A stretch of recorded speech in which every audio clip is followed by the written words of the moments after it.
আরে দাঁড়াও, দাঁড়াতে বললাম না। কি ব্যাপার, তোমাকে আমি কতগুলো ডাক দিলাম, তুমি কি শুনতে পাও না নাকি? না ভাবি, শুনছি তো। আমি ভাবলাম ভাই হয়তো ভিতরের রুমে, তাই ভাইয়ের সাথে দেখা করার জন্য সরাসরি ভিতরে চলে আসলাম। তুমি তো আমাকে বলার সুযোগই দিলা না। তোমার ভাইয়া বাসায় নেই। ভাইয়া বাসায় নাই?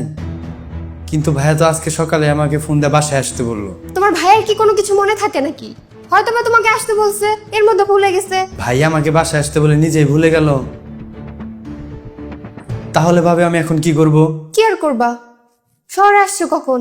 ভাবি এইমাত্র শহরে আসছি, এসে আপনাদের বাসায় আসলাম। ও আচ্ছা, এখনো কিন্তু গ্রামে ফিরে যাবার গাড়ি পাওয়া যাবে। বেশি রাত করে ফেললে কিন্তু বাস পাবা না। ভাবি এখনই তো আসলাম, এখনই ফিরে যাব? তো যাবা না? গ্রামে আব্বা আম্মাকে দেখাশোনা করবে কে? তুমি যে ঢাকায় চলে আসছো, তাদের তো বাজার ঘাট বন্ধ।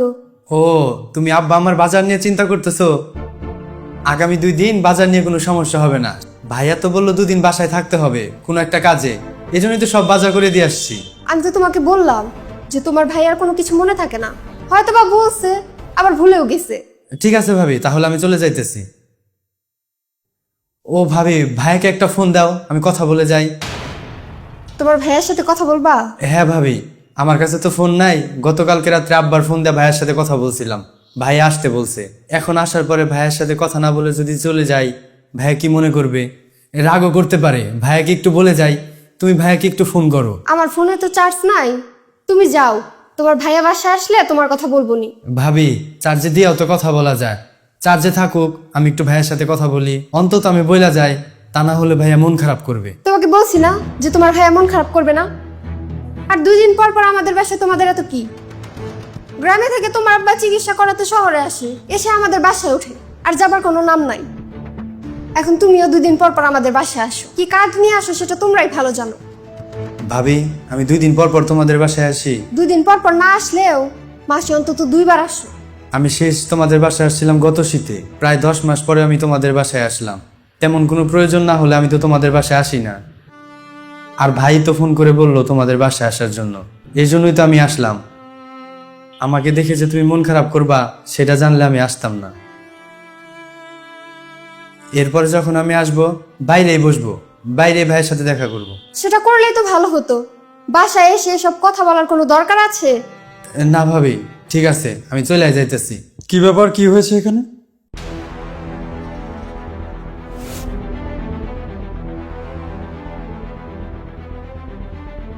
ভাইয়া তুমি বাসায় আছো? হ্যাঁ বাসায় তো, আমি সারাদিনই তো বাসায়। তোকে না আজকে সকাল সকাল চলে আসতে বললাম, তুই আসতে এত দেরি করলি কেন? আসছি তো অনেকক্ষণ আগেই, কিন্তু ভাবি বলল। আমি বললাম যে এত দূর থেকে আসছো, ঠান্ডা ঠান্ডা একটু শরবত খাও, তারপর না হয় তোমার ভাইয়ের সাথে কথা বলো। তো শরবত এখনো করে দাওনি? দেখছি না তো। না না, করতেই তো যাচ্ছিলাম। কাউসারকে একটু জিজ্ঞেস করলাম যে আব্বা আম্মা কেমন আছে। আচ্ছা, আব্বা আম্মার খোঁজ খবর নিচ্ছিলা? তো আব্বা আম্মা কেমন আছে? হ্যাঁ, তুমি ওকে জিজ্ঞেস করেছো না আব্বা আম্মা কেমন আছে? ও তো উত্তর দিয়েছে, সেটা আমাকে বলো, আব্বা আম্মা কেমন আছে? আব্বা আম্মা কেমন আছে? ভালো আছে, অনেক ভালো আছে। আচ্ছা, আব্বা আম্মা তাহলে ভালো আছেন। আর কি কি খবর নিলা শুনি একটু। হ্যাঁ, কানে কি শুনতে পাচ্ছ না? আমি জিজ্ঞেস করলাম যে আর কি কি খবর নিলা গ্রামের, একটু বলো শুনি। আর কি কি খবর নিলাম কাউসার? কি ব্যাপার, কথা বলতেছিস না কেন? কি কি খবর নিল তোর ভাবি? আচ্ছা ঠিক আছে, তোমরা দুজনে বসো, আমি তোমাদের জন্য ঠান্ডা ঠান্ডা শরবত নিয়ে আসতেছি। না না, কই যাচ্ছ, দাঁড়াও। আব্বা আমার আরেকটু খোঁজ খবর নাও, তারপরে যাও। কি হয়েছে বলো তো? আমার আব্বা 2 দিন পর পর অসুস্থ হয়ে ঢাকা শহরে আসে, তারপর চিকিৎসার নাম করে আমাদের বাসায় এসে ওঠে। যাওয়ার কোনো নামই নেয় না, তাই না? কি ব্যাপার, কথা বলতেছো না কেন? তুমি আমাদের সব কথা শুনে ফেলছো। আমি আসলে ওইভাবে বলতে চাইনি। যেটা বলছো সেটা তো শুনলামই। কাউসার আসছে একটু আগে, ওকে তুমি বলতেছো আজকের মধ্যেই গ্রামে ফিরে যেতে, আর বেশি দেরি করে ফেললে নাকি রাতে ফেরার বাস পাবে না। ওর আজকের মধ্যে ফিরে যাবার এত কিসের ঠেকা বলো তো? ও কি ঢাকা শহরে ভেসে আসছে? এখানে ওর থাকার কোনো জায়গা নেই, এজন্য ওর আজকের মধ্যে ফিরে যেতে হবে? নাকি আমি এই বাসাটা যৌতুকে শ্বশুর বাড়ি থেকে নিয়েছি? যে আমার ভাই আসলে আমার বাসায় থাকতে পারবে না, আর আমিও তোমাকে কিছু বলতে পারবো না?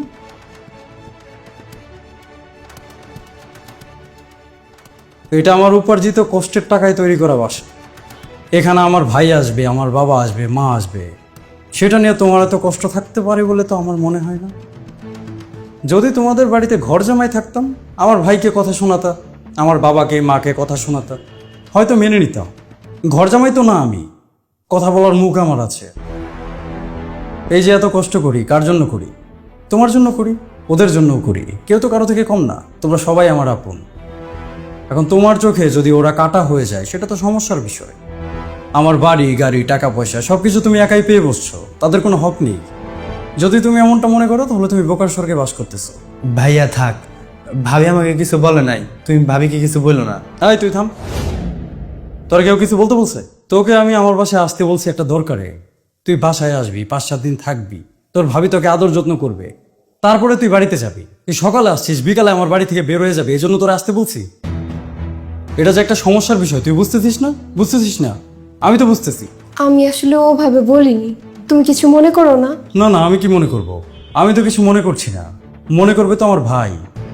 আজকে না হয় ও ছোট, কিছুদিন পর বিয়ে করবে, বাচ্চা কাচ্চা হবে, তারপর জীবনের একটা সময় গিয়ে ও মনে করবে ওর ভাই কাপুরুষ।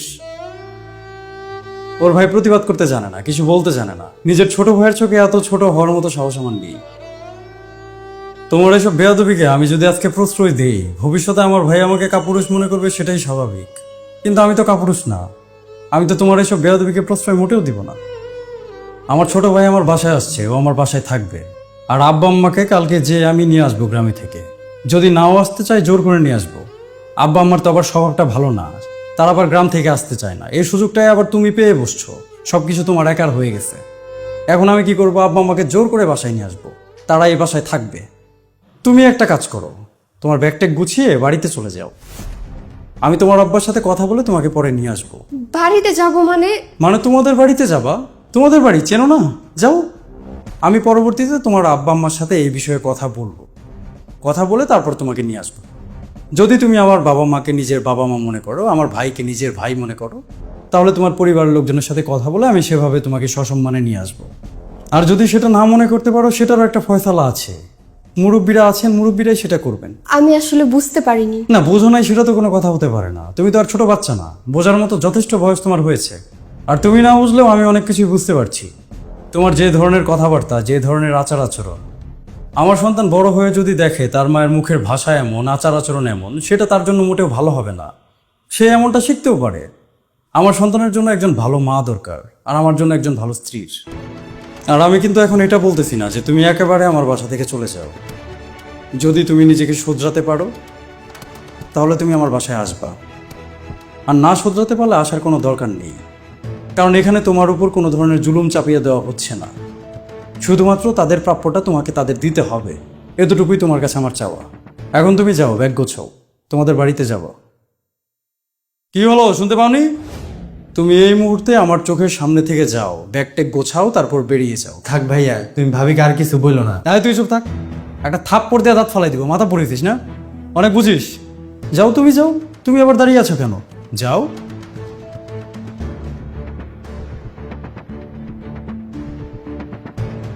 ভাইয়া, ভাবি অনেক কষ্ট পাইছে। তোর ভাবি যে কষ্ট পাচ্ছে সেটা আমি বুঝি, কিন্তু তার ব্যবহারে তোরাও তো কষ্ট পাস, সেটাও তো তার বোঝা উচিত।